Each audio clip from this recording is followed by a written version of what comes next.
Olá, meu nome é Rian Cleiton Lima de Souza. Este aqui é um projeto totalmente independente, focado no itinerário Repensando Moradias, exclusivamente no conteúdo de geografia agrária. Com este projeto, eu tive a honra de entrevistar um homem que já passou por uma situação de trabalho análogo à escravidão. O nome deste homem é Luiz Pereira de Souza. Ele nasceu no dia 29 de março de 1954, no meio do sertão piauiense. Não teve uma vida relativamente fácil. Com pouca escolaridade e com o ambiente ao seu redor, foi incentivado a trabalhar desde muito cedo. Luiz queria atingir a sua liberdade financeira e estava disposto a trabalhar arduamente para conseguir. Então, no ano de 1969, aos 15 anos de idade, Luiz recebeu uma proposta de trabalho de um parente meio distante. O emprego se dava em trabalhar numa fazenda no interior do Amazonas. Sim, no meio da floresta amazônica. E Luiz, com toda a sua determinação, aceitou. Logo no primeiro mês de trabalho, ele percebeu que tinha algo errado. E ao tirar satisfação, descobriu que não receberia trabalho e estava proibido de deixar a fazenda. Luiz teria sido vendido pelo seu próprio sobrinho. Para saber mais sobre essa história incrível, ouça a entrevista que está por vir e descubra como Luiz conseguiu escapar deste trabalho. Em meados de 1800, um homem chamado Joaquim Breves carregava a alcunha de Rei do Café. Ele foi o dono de praticamente todas as terras do sudeste brasileiro. Mais de 70 propriedades foram adquiridas em seu nome, e as mais produtivas chegavam a somar milhares e milhares de pessoas escravizadas. Este homem, juntamente com seu irmão, José Breves, receberam o título de comendador por suas contribuições ao Império. Os irmãos Breves dominaram a Serra Fluminense, que até então era a região que mais produzia café no mundo. O café era plantado, colhido, tratado e torrado por pessoas escravizadas. Os Breves construíram um império sobre o sofrimento humano e foram agraciados por este feito. Teoricamente, a escravidão acabou em 1888. Porém, alguns escravistas apenas se tornaram burgueses e transferiram suas casas grandes para as cidades. Outros resolveram se manter no rural e continuar com as senzalas.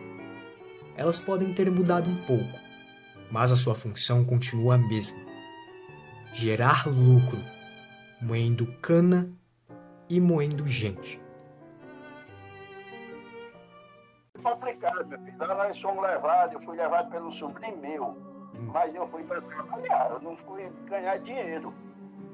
Só que quando eu cheguei lá, foi uma semana, foi duas, e nós trabalhando na meio de uma mata. Lá era mata de braba, mata de índio, a gente fazendo roço, aonde tinha todo tipo de férias. A gente ia fazer aquele roço, né? E aí chegou um mês. Um seringal. Era um seringal lá. Lá era seringal. Justamente era para fazer plantio, era para fazer o desmatamento, né? Numa parte era seringal e na outra era plantio de guaraná. Olha só o que era. Plantio de guaraná. A fruta, a ave que dá a fruta para produzir o guaraná. E aí nós estamos lá correndo esse roço, aí chegou o final do mês. E cadê pagamento? Todo mundo recebendo, quem já estava lá antigamente, recebendo pagamentozinho, e nós nada. E dormia trancado. Todo mundo lá, quando dava, nós chegávamos às 4 horas da tarde, às vezes, quando foi ficando mais distante, nós vinha chegar às 5 horas, era só jantou e botavam nós dentro de um galpão e metiam o cadeia. Era com quem estava preso na cadeia, né? No final do mês, dinheiro nada. Entrou para outro mês. Aí quando foi, já no meio do mês, já chegando já para o final do mês de novo, aí eu me digo uma coisa: por que ninguém fala em pagamento para nós? Eu falei para o cara que andava com nós, como que fosse nosso mestre lá do serviço, encarregado. Aí ele disse: você não sabe de nada não? Eu digo: não estou sabendo de nada não. Eu quero lhe descobrir que você está vendido. Você e seu parceiro estão vendidos aqui por 6 meses. 6 meses de serviço. Rapaz, 6 meses de serviço. E que história é essa, rapaz? Vocês estão vendidos o dinheiro, o cara levou, se não deu a vocês, o problema é de vocês. Vocês vão trabalhar aqui 6 meses sem receber nada. Mas era só você e outro parceiro? Serviço, 4. 4? Você e mais 3? Mais 3. Vendido pelo teu E o sobrinho? pior, eu senti dele e ele levou mais 3 cunhados. Uma pessoa da família que ele levou. Mas lá no galpão, eles davam comida de graça, assim? Você conseguia comer? Comida essa era por conta lá da empresa, da firma. Ah, entendi. Só que aí tava lá o tipo um catirreiro. Aí quando no final do mês, que novamente completou 2 meses que nós não recebemos nada, aí eu já estava bem acostumado e manso. Eu com o matuto, mas eu sempre tinha uma inteligência por lá. Tinha uma casinha de lado, assim, um prédiozinho, aí eu fui e falei pro cara. Que lá era trancado também os quartinhos, que era de guardar um serramento lá. Eu falei pra ele, eu tô com 2 meses que tô aqui e tô sem dormir. Esse cara faz zoada demais a noite toda no meu pé de ouvido. E não tem como nós aguentar mais não. Não dá pra você trancar nós naquele quarto com nós. Ele disse, dá. Não botou muita baca não. Só que nós só passamos lá 4 dias dormindo lá nesse quarto. Nos 4 dias começou uma chuva grande. Às 7 horas da noite. Eu digo, meus amigos, é nessa hora que nós vamos embora. Os meninos dizem, tem mais, mas tu é doido, Ana Machete. Furamos um buraco na parede, saímos atrás um do outro, sem nada, e viajamos. 5 horas da manhã, nós estávamos saindo no beijo de uma estrada que tinha lá na central, lá da estrada. Quando nós ouvíamos uma zoada de qualquer movimento, nós caímos na mata. 5 horas da manhã, nós saímos na estrada, nós ouvimos um carro zoar, só que era de lado o contrário, não era para trás de nós, era atravessando. Aí nós atravessamos na estrada. A sorte nossa é que andava um rapaz que era motorista. Aí nós tomamos a frente do carro, o cara parou e disse, rapaz, não levo vocês que vocês vêm fugir, se eu levar vocês eu vou me complicar. Meu amigo, entrega a direção pro rapaz aí que ele leva e você não se preocupe. Fica aperreado, que é nós mesmo. Nós temos que ir agora. Um entrou junto com o motorista e nós 3 subimos onde eu fui junto. Subimos na carrada e se enterramos dentro dos bagulhos que vinha lá no caminhão. Nessa brincadeira, nós chegamos na beira do rio, onde pega as lanchas para atravessar os caminhões. A sorte nossa que nós chegamos, a lancha estava esperando, só faltava 2 caminhões para completar. Já tinha um do lado de fora, rapaz, entrar e o nosso que chegou. Aí nós completamos a carrada. Aí nós atravessamos. Quando nós chegamos do lado de cá, que saímos na cidade, para vir para o Maranhão, aí nós, na hora que nós saímos, atravessamos o rio, aí nós já se despedimos dele, já soltamos ele, já procuramos o nosso rumo. Para vir, porque aí nós podíamos vir de qualquer jeito já. Nós já estávamos fora de perigo, né? Mas até aí, foi o maior sofrimento que eu vi na minha vida, foi esse daí. Dessa perversidade que o cara fez com nós. E ainda hoje eu estou por ver ele ainda, esse amigo. O maior amigo que eu arranjei na minha vida foi esse meu sobrinho. Ele era meu sobrinho, assim, porque meu pai teve 2 famílias, ele sendo filho de um irmão meu, mas da primeira família do meu pai. O bicho era meu sobrinho. E o senhor não foi atrás dele, não? Não, porque não tinha como ir atrás. Pra onde? Porque a gente sabia pra onde ele estava. Ele chegou em Teresina, quando nós chegamos em Teresina, procuramos ele já não existia mais lá, tinha saído. Aí, naquele tempo, ninguém andava atrás de nada não, que as coisas eram difíceis. Não era como hoje, não. Que tem facilidade, o sujeito acha por telefone, acha nas internet, acha por tudo. Hoje ninguém se soma mais, não. Mas na época lá, que eu fui, Não existia telefone, não existia nada. Eram uns telegramas de cidade em cidade, de uma cidade para outra, passava um tal de telegrama, que eu não sei nem como que era isso. Mas não existia telefone. Mas e era um cativeiro que nós estávamos lá, era uma terra, um lugar perigoso que nós estávamos no meio de uma mata. Só estava lá os pobres que estavam lá, uns acostumados. Foram vendidos, não tiveram como sair, outros fugiram. Aqueles que fugiram, muitos voltou, os caras pegavam eles, antes deles pegarem o transporte, pegavam eles na beira do rio, voltavam de novo, eles para trás. Aí é que eles sofriam mesmo. Que eles iam trabalhar, era debaixo de ordem, não tinha folga para nada. Chegava, só jantava, porque o almoço, meio-dia, eles levavam. Tinha um cara para ir deixar nos transportes velhos lá onde nós estávamos. Nós saíamos de manhã, só chegava à noite, no barracão. Era lá.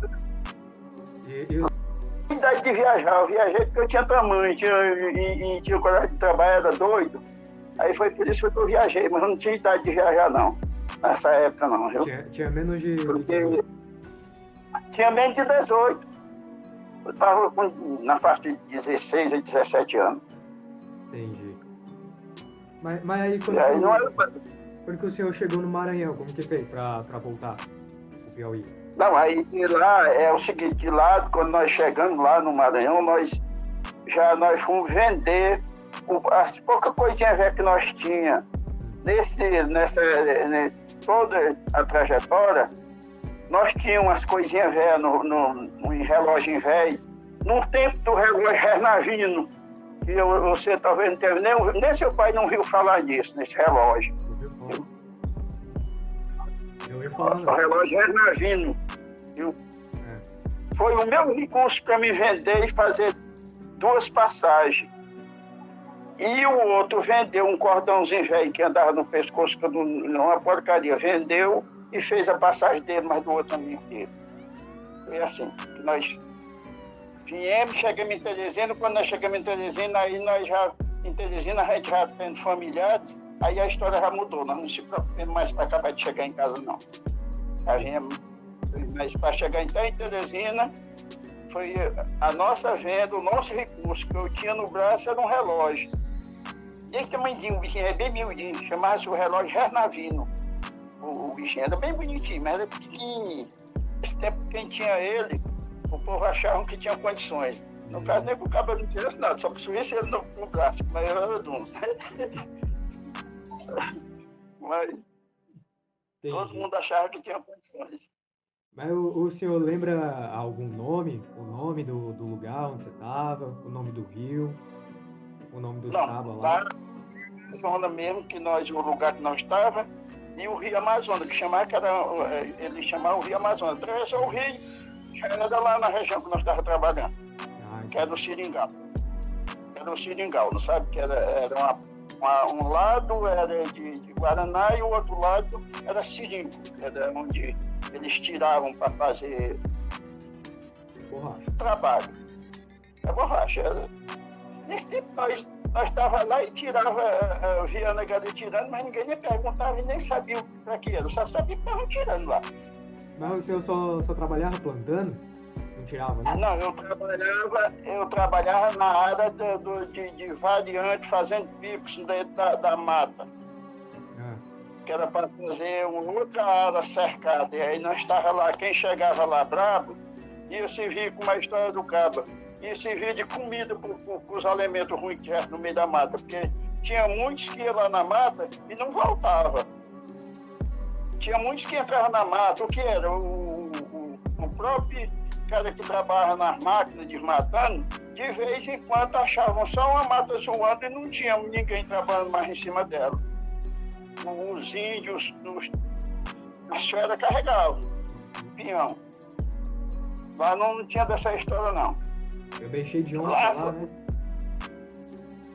Tudo que você via, pensasse do que era ruim, lá tinha. Lá foi onde eu vi a cobra de fogo. Era uma cobra que aonde ela passa na vareda dela, é tudo queimado as asas dos lados. Ela é tudo queimado, faz aquela varedona aí. Aí é onde tem ela, nós passamos um dia todo de uma turma de homem fazendo uma coivara, juntando madeira para fazer aquela coivara, para botar fogo de tardezinha. Você chegava lá de manhã, achava ela morta. Eu não acreditava, mas nós chegamos lá, achamos. Ela briga com fogo e pensa morrer dentro da coivara. Mas aí o que fazia com a cobra? Porque ela é uma fera, ela ninguém pode se manter encostado dela. Aí eles matam. Quando vai fazendo os picos lá na mata, nessa época que iam fazer, eles matavam, que era área de índio, área dessas coisas que tinha, era para ir espantando tudo. Aí a gente fazia isso, né? Mas eu só trabalho nessa área. Esses 2 meses que eu passei lá, eu não trabalhei em seringal, não trabalhei dentro das áreas do Guaraná, com os plantinhos que tinham, era plantinho grande demais, aí só fazia ver assim, que tinha as áreas que eram de Guaraná, as outras de seringal, mas nós já saía para a área das matas. Era amanhecer o dia, entrou nos transportes velhos, nos carros velhos e ia para lá, nas matas. Então, onde dava para ir de transporte, da onde se acabava, no final daquele que era para nós entrar na mata, aí era de pé mesmo. Nunca vi não. Vou dizer que vi, mas porque a gente passava, nós passamos muito em vareda atravessando caminho deles, mas mesmo lá por lá de Barradeza, nunca vimos. Eu nunca vi, mas a gente passava lá nas áreas, nessas áreas que tinha os cortes, eles chamam corte, os picos que eles chamam, as varedinhas que eles fazem, que é de caçada, né? Aí, se o cara levar azar para topar no dia que eles estão caçando, aí tá ferrado. Serve de comida para eles. E o senhor lembra de alguma cidade que tinha depois do Rio Amazonas? Não, porque logo quando nós atravessamos lá, nós chegamos na beira do rio, onde nós pegávamos as lanchas, onde para ir, nós fomos para Santa Luzia do Tico, fomos para o Paruá, fomos para o Tico. Lá em Santa Luzia do Tico foi que nós descemos para a beira do rio, já para pegar a lancha, né? E quando a gente atravessava o rio do lado de lá, e já caía em mata, campal, não passei nenhuma cidade, não. Para coisas, para a região que nós fomos, se tinha cidade, nós não alcançamos ela, não. Porque lá era lugar, meu filho, lá era lugar que só levavam gente, aqueles que tinham vontade de trabalhar e ganhar dinheiro, a loucura, era lugar desatado, lugar horrível, que poucos queriam estar lá. E aí, na época, tinha uns caras que tinham dinheiro, que toda a vida teve impestioso, e foram atrás de cercar essas áreas de chão, tomando dos índios, tomando não sei de quem, para fazerem plantio, para fazerem algumas coisas que hoje, lá por onde eu passei fazendo isso, talvez que hoje a gente é cidade, umas áreas de criatórios grandes, mas nesse tempo não tinha nada lá, não. É porque lá nessa época, lá, meu filho, era assim, a compra de terra lá, até quando eu cheguei, que eu fui para o Maranhão, mesmo no Maranhão, as compras de terra do Maranhão antigamente, era você chegou e meteu só aquele picozinho dentro da mata, fazendo variante, enfiando umas pedras, uns tornos, aí você já era o dono daquela área de chão. O tanto que você tivesse situado era o dono, ninguém entrava mais ali. Foi assim que enricou muita gente no Maranhão, na região. Lá no Maranhão era por isso. É porque de Mato Grosso, essa região aí, tudinho foi situada, foi assim. Ninguém comprava, chegava para dizer assim, fez um documento. Hoje não, hoje já estão fazendo documento, mas antigamente o cara chegava lá e só fazia distância aí e desmatar aquela área de chão, atrás de fazer um criatório, cercar. Mas antes, era até onde eu tivesse feito os variantes, era o dono. Esse picozinho, eles chamavam de pico, né? Cortando aí dentro da mata com um ferrinho, uma foicinha, facão, só fazendo as varedinhas bem ligeirinhas que eles faziam aí, até onde cansava de andar. Aí fazer aquele quadrozão é do dono. Eu sou o dono. Aí você fazia uma barraquinha velha aqui e acabou. É do dono. Hoje já era hoje teu, é diferente. Entendi. Na época aí, até aí, meu filho, eu muito novo, eu ainda trabalhava ainda para ajudar em casa também nessa época. E é por isso que me enganaram muito nessa besteira de eu ter ido para lá, não foi por nada não, é porque toda a vida eu tive coragem de trabalhar e a condições muito poucas, e eu queria usufruir de coisa boa, eu queria andar bem vestido, eu queria andar bem calçado. Aí o que inventasse de serviço para mim, estava bom. Aí foi por isso que eu me fui para ir para lá, e meu pai não queria mesmo, meu pai não era o melhor pai do mundo, não, mas ele não queria que eu fosse. Eu deixei ele triste quando foi para mim ir, porque ele não queria. Minha mãe ficou chorando, mas eu tinha vontade de ganhar as coisas. Tinha vontade de trabalhar para me viver minha vida do jeito que eu tinha vontade. De vez em quando, quem tem muito interesse por as coisas, até hoje ainda existe ainda esse sistema que quando a gente insiste mais nas coisas, às vezes a gente, de vez em quando, está levando um prejuízo, é mais naquela época. Naquela época a gente quebrava a cara bem ligeirinho. E tinha uns elevadores, tinha uns caras que descobriam onde era que tinha a fonte de dinheiro. Onde tinha as áreas de ouro, tinha as áreas de outros tipos de trabalho. Aí os caras que tinham condições iam levando. Quer ir trabalhar? Bora! Aí pagava a passagem da gente, dava uma mixariazinha, a gente comer, e a gente achando que aquele dinheiro a gente ia pagar lá quando recebesse um pagamento, de vez em quando, achando que aquele dinheiro a gente ia pagar lá quando recebesse um pagamento, de vez em quando. Ficava uma turma. E você lembra quanto que era o pagamento? De dinheiro. Onde tinha as áreas de ouro, tinha as áreas de outros tipos de trabalho. Aí os caras que tinham condições iam levando. Quer ir trabalhar? Bora! Aí pagava a passagem da gente, dava uma mixariazinha, a gente comer, e a gente achando que aquele dinheiro a gente ia pagar lá quando recebesse um pagamento, de vez em quando. Ficava uma turma. E você lembra quanto que era o pagamento? Nessa época, meu filho, o pagamento era no tempo do Mirréis. Era no tempo do Mirréis. Era Mirréis. Não era nem cruzeiro, não. Como que foi a viagem para tu sair do Piauí e ir até o Amazonas? Nem sair. Olha só como é que era. Nós chegamos lá, quando nós chegamos lá, ele disse que nós estávamos devendo, vocês estão devendo 400 mil-réis. 40 mil-réis, quer dizer. E nós estávamos devendo a ele. O cara que disse, levou nós e disse. Com 3 dias ele veio embora. Aí disse, aí quando vocês receberem o dinheiro de vocês, aí vocês vão pagar esse dinheiro. Como que nós estivéssemos lá para pagar ele um mês de trabalho, digamos assim, né? Só que foi o que ele pagou para nós. Soltou nós, não, vocês estão devendo 40 reais a cada um, e ficou por isso mesmo. Não foi explicar mais nada. E naquele tempo a gente era tão besta.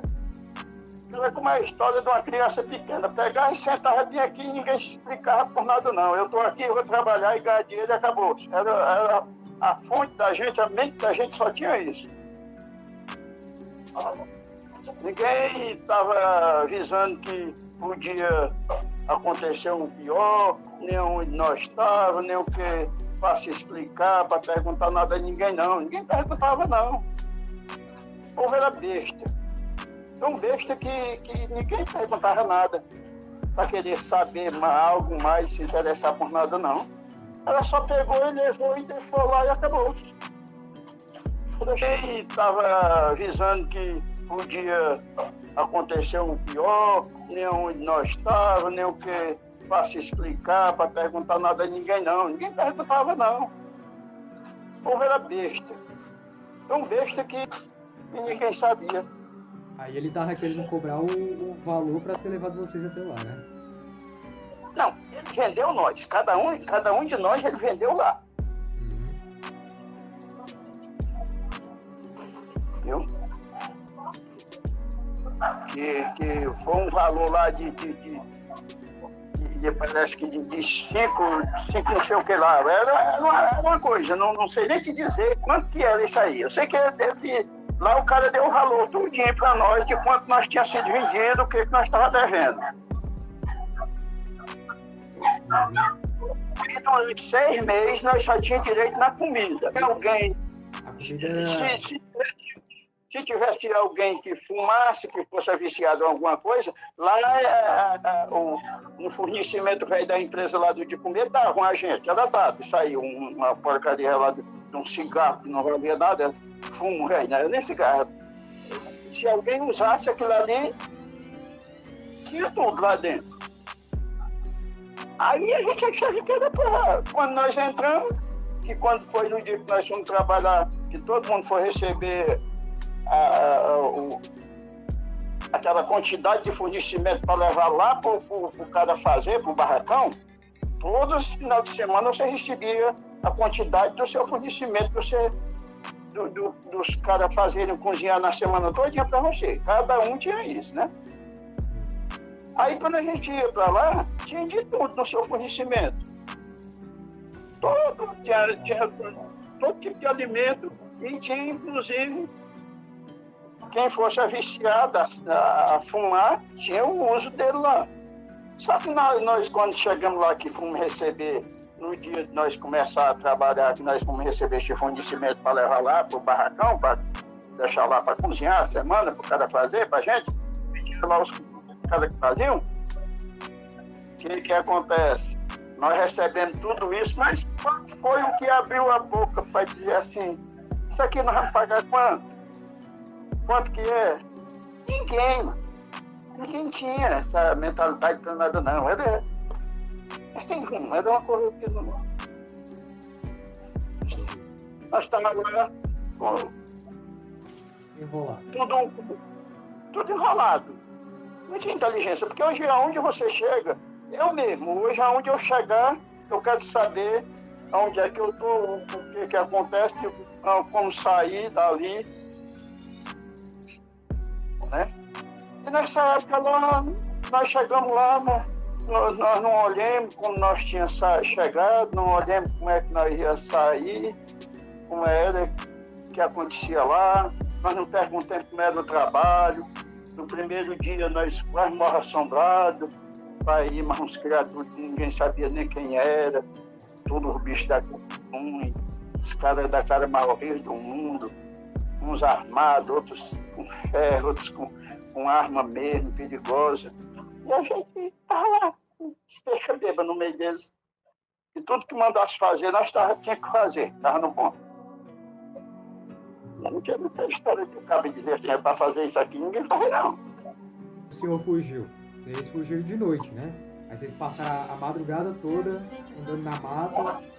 Nós saímos de lá, a chuva começou 7 horas, nós saímos 8 horas da noite. E nós passamos a noite toda levando chuva. Até 5 horas da manhã que nós pegamos o caminhãozinho. Foi aquela história. Nós fizemos o tipo de hoje. Os caras chegam e tomam um caminhão. Nós não tomamos um caminhão. Nós só fizemos botar ele para sentar num banco de lado, ou senta, ou então tu fica e nós vamos. Porque tinha um que era motorista. Aí nós pegamos esse apoio. Meu chefe falou, ou você leva e vai aí de um lado com um rapaz, ou então você vai ficar aqui e o caminhão vai.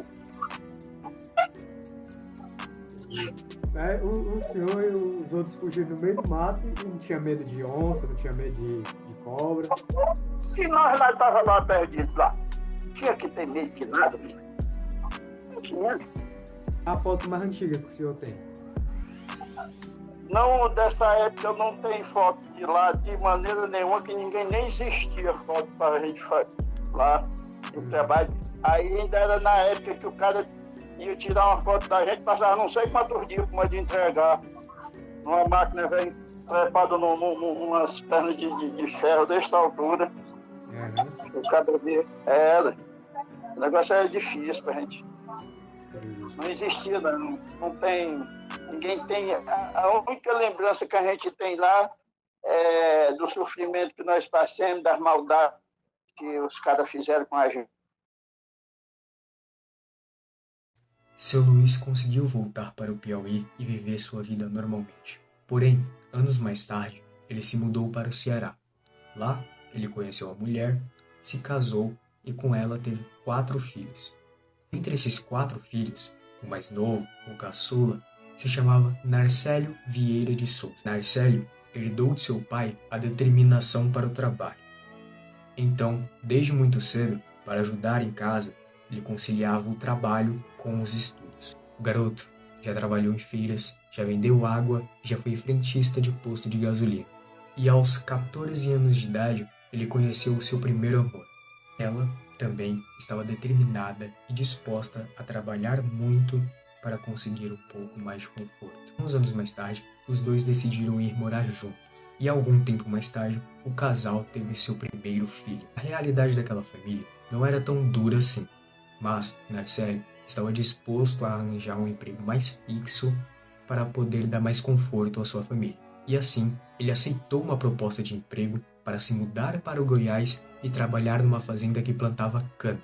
Ele iria trabalhar como boia fria. Narcélio alega que sim, o trabalho era muito difícil, muito árduo, muito pesado. Alguns meses mais tarde, depois dessa jornada de trabalho, Narcélio decide voltar para o Ceará para encontrar com a sua esposa e seu filho. Neste momento, seu filho tinha apenas poucos meses, mas já estava começando a caminhar e a dando suas primeiras palavras. E o nome de seu filho é Rian Clayton Lima de Souza.